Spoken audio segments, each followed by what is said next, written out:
Hi soulmates, you're welcome to my YouTube channel. Today I'll be showing us how to draft a basic sleeve for a little girl. If this is what you would like to learn, let's get right into the video. These are the measurements I'll be using to draft the sleeve. You can as well take the measurement of your round armhole, as you can see me do in the video, to draft out your sleeve. The measurement I'm working with is for a 4 years old plus. I'll be leaving the measurement on the screen. So I'll be using this paper for our pattern. To start drafting our sleeve, we are going to have a starting point. So I'll be ruling this line as our starting line. I just insert the measurement I'll be working with on our screen. So the next measurement we are going to take is the length of our sleeve. The length of the sleeve I'm working with is 5 inches. So I'm going to be ruling out the length. After ruling out our sleeve length, we are going to add our sewing allowance. So I'll be adding just 1 inch for sewing allowance. After which, I'll be connecting the lines together. After ruling out our sewing allowance, the next measurement we are going to take is our cap height. I just insert how you can get your cap height on the screen. You divide your chest measurement by 12 and you are going to add 0.5 for ease. So the cap height I'm working with is 2.5 inches.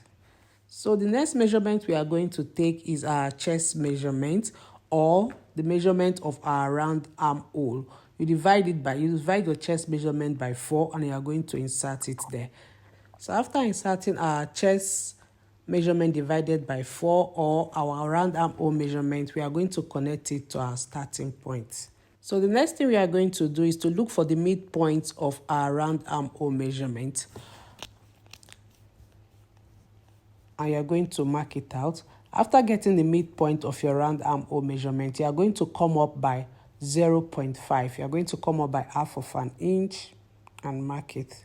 So from that half of an inch that we came up by, we are going to connect it using our curve ruler. You can even use your free hand. You are going to connect it to the top of our sleeve, as you can see me do in the video.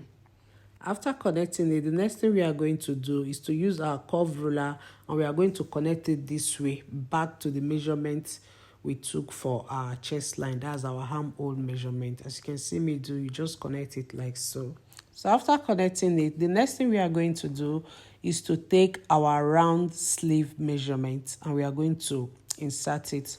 So after inserting our round sleeve measurement on our sleeve length, the next thing I'm going to do is to fold in our hemming allowance, the 1 inch we added when drafting our pattern. I'm going to fold it in and I'm going to connect the lines together. From our armhole measurement, I'll be connecting it to our hem line.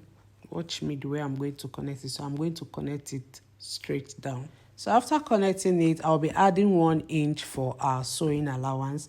You can as well add it to your fabric if you don't want to add it while drafting your pattern. So I'm going to add in 1 inch from up to our sleeve length, and I'm going to connect it into a straight line, and I'm going to curve it properly from our allowance to our sleeve curve. So we are done drafting our sleeve. The next thing I'm going to do is to cut it out. So after cutting out, this is what we have. I'll be taking my round armhole measurement to make sure it is accurate. As you can see me do, you can see me taking my armhole measurement to check if it is correct, and you can see it is correct, plus our sewing allowance. After checking the sleeve, the next thing I'm going to do is to cut out our hemming allowance. The 1 inch that we added, I'm going to cut it out, and this is what our sleeve is looking like. If you've watched up to this place and you've not subscribed to my YouTube channel, kindly click on the subscribe button, turn on your bell notification. So next, I'll be cutting out on our fabric. You can see my fabric is folded into 2, and I'm going to put our drafted pattern on it, and I'm going to cut out. So guys, we've come to the end of this tutorial. If you find this video helpful, don't forget to like, share, click on the subscribe button, drop your question below. Anything you don't understand, you can go ahead and ask me in the comment section. So this is what our sleeve is looking like. Thank you guys for always coming to watch my video. We've come to the end of this tutorial. I'll see you guys in my next one.